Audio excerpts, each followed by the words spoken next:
Hi అండి, నమస్తే. Welcome to my channel all rounder Bhargavi. నేనైతే ఇప్పుడు ఈ వీడియోలో డ్రెస్ కటింగ్ ఏ విధంగా కట్ చేయాలనేది చూపిస్తాను. ఇదైతే లైనింగ్ అండి.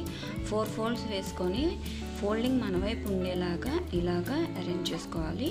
నేను ఇప్పుడు టేప్ సహాయంతో చూపిస్తున్నాను. 6 ఇంచెస్ షోల్డర్ విడ్త్ పెట్టాను, 2.5 ఇంచెస్ నెక్ విడ్త్ అండి, 6 ఇంచెస్ ఆర్మ్ హోల్.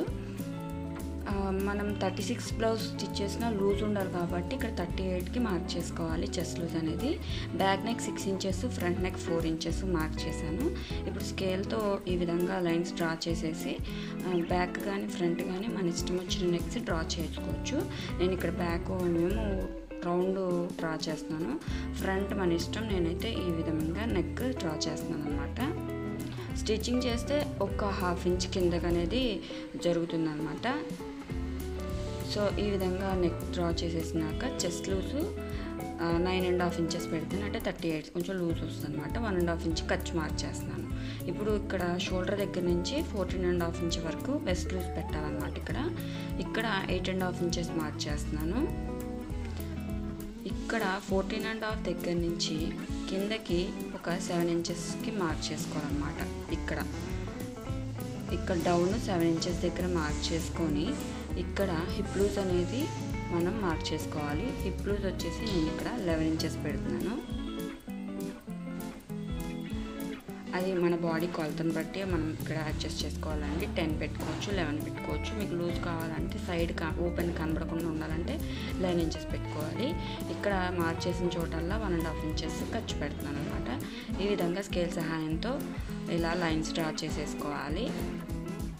ఇది మెయిన్ ఖర్చు మెయిన్ లైన్. ఈ పక్కన ఖర్చు అనమాట. 1.5 ఇంచెస్ ఖర్చు డ్రా చేస్తున్నాను. ఇలా మార్క్ చేసేసిన తర్వాత ఆర్మ్ హోల్ అండి. ఆర్మ్ హోల్ ఇది బ్యాక్ది. ఫ్రంట్కి కూడా లోతు పెట్టుకోవాలి కాబట్టి ఫ్రంట్ ఆర్మ్ హోల్ కూడా ఇక్కడే డ్రా చేసుకోవాలి. ఈ లెంత్ మొత్తం 38.5 ఇంచెస్ అండి. డ్రెస్ లెంత్ మొత్తము ఇక్కడ 12 ఇంచెస్ పెడుతున్నాను. 12 ఇంచెస్కి ఇక్కడ కూడా ఖర్చు మార్క్ చేసుకొని ఇక్కడ నుంచి కిందకి ఇక్కడ కట్స్ పెడతాం కదా, ఆ కట్స్ లైన్ అనమాట. ఈ విధంగా మార్క్ చేసేసుకోవటమే.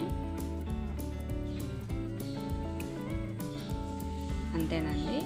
ఇప్పుడు దీని ప్రకారం మనం మెయిన్ ఫ్యాబ్రిక్ కూడా కట్ చేసుకోవాలి.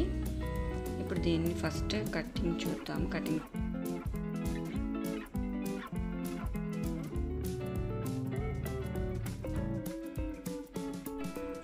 ఇక్కడ కట్స్ పెడతాం కాబట్టి అక్కడ చిన్నగా ఈ విధంగా కట్స్ పెడుతున్నాను. అక్కడి నుంచి కట్స్ పెట్టాలన్న ఉద్దేశంతో.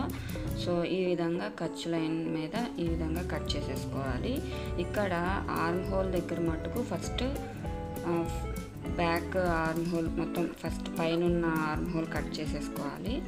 తర్వాత నెక్ కట్ చేసుకున్న తర్వాత ఫ్రంట్ ఆర్మ్ హోల్ మళ్ళీ కట్ చేసుకోవాలి. ఎందుకంటే ఫ్రంట్ నెక్ పైకి పెడతాము.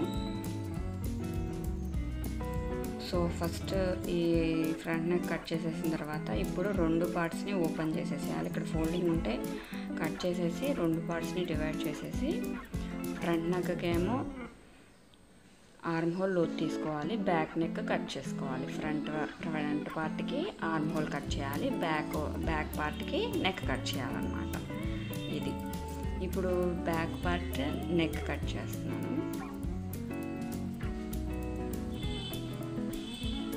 సో ఇది కటింగ్ అయిపోయింది. ఇప్పుడు front part arm whole cut చేస్తున్నాను, ఎందుకంటే అది డౌన్ ఉండాలి కాబట్టి. ఫ్రంట్ పార్ట్కి ఆర్మ్ హోల్ లోతు తీసుకుంటేనే తిత్తులు లేకుండా ఉంటుంది. ఒకసారి ఫ్రంట్ చూద్దాము, నెక్ ఎంత బాగా వచ్చిందో చూద్దాము. ఇదిగోండి చూడండి, నెక్ ఇలానే స్టిచ్ కూడా ఉండాలి నీట్గా. ఇప్పుడు దీని ప్రకారం మెయిన్ ఫ్యాబ్రిక్ కట్ చేసేసుకోవాలి. సేమ్ యాస్టిస్ దీని ప్రకారమే కట్ చేసుకోవాలన్నమాట. కొంచెం ఎక్సెస్ ఉన్న వేస్ట్ అండి. ఇక్కడ మనం ఖర్చుల్లో యాడ్ చేస్తాం కాబట్టి కొంచెం క్లాత్ కట్ చేశాను. ఇంకా సేమ్ యాస్టిస్ దీని ప్రకారం కట్ చేసేసాను. ఫ్రంట్ కటింగ్ చేసేటప్పుడు కట్ చేస్తానండి. కటింగ్ వీడియో నెక్స్ట్ అప్లోడ్ చేస్తాను. మీకు కనుక ఈ వీడియో అర్థమైతే ప్లీజ్ సబ్స్క్రైబ్. అలానే నెక్స్ట్ వీడియో కూడా చూడండి. ఇప్పుడు హ్యాండ్స్ కట్ చేస్తున్నాను. ఇది ఫుల్ లెంత్ వచ్చేసి 9 ఇంచెస్ ఉంది. సో మనకు అంత అనవసరం. అలానే ఇక్కడ ఈ లెంత్ అడ్డం ఎంత ఉందో చూసుకోవాలి. 10 ఇంచెస్ మార్క్ చేసుకొని ఇక్కడ లెంత్ కూడా చూసుకోవాలి కదండి. 6 ఇంచెస్ ఉంది. సో దీని ప్రకారం మనం ఇక్కడ లెంత్ 8 ఇంచెస్ మార్క్ చేస్తున్నాను. అంటే క్లాత్ని బట్టి మార్క్ చేస్తున్నాను. 8 ఇంచెస్ అయినా కూడా మంచిగానే హ్యాండ్ పొడవు వస్తుంది. సో 8 ఇంచెస్ మార్క్ చేసుకొని ఇక్కడి నుంచి ఇక్కడికి జస్ట్ ఉజ్జాయింపుగా ఒక లైన్ డ్రా చేస్తున్నాను. అంటే అర్థమయ్యే విధంగా చెప్తున్నాను అనమాట ఉన్న క్లాత్ని బట్టి. సో ఇక్కడ 3 ఇంచెస్ డౌన్ తీసుకొని ఇక్కడ 6 ఇంచెస్ మార్క్ చేస్తున్నాను. 6 ఇంచెస్ హ్యాండ్ రౌండ్ అనమాట. ఒక 1.5 ఇంచెస్ ఖర్చు మార్క్ చేసి ఈ విధంగా జాయింట్ చేసేసేయాలి. ఇక్కడ నుంచి హ్యాండ్ డ్రా చేసేసేయాలన్నమాట. ఇప్పుడు దీని ప్రకారం కట్ చేసేసుకోవాలి. ఇక్కడ నేను ఫ్రంట్ పార్ట్ హ్యాండ్స్ కూడా ఫ్రంట్ వైపు లోతు కట్ చేయాలన్నమాట. ఇలా ఓపెన్ చేసేసి వన్ సైడ్ ఇలా లోతు కట్ చేసుకుంటే మీకు ఒకే హ్యాండ్కి కట్టింగ్ రాకుండా ఉంటుంది అనమాట. దీని ప్రకారం మెయిన్ ఫ్యాబ్రిక్ కూడా same as it is cut చేసేసుకోవడమే. అంతేనండి డ్రెస్ కటింగ్ టేప్ సహాయంతో, టేప్ మెజర్మెంట్స్తో. మీకు కనుక అర్థమైతే please subscribe my channel. Thank you for watching.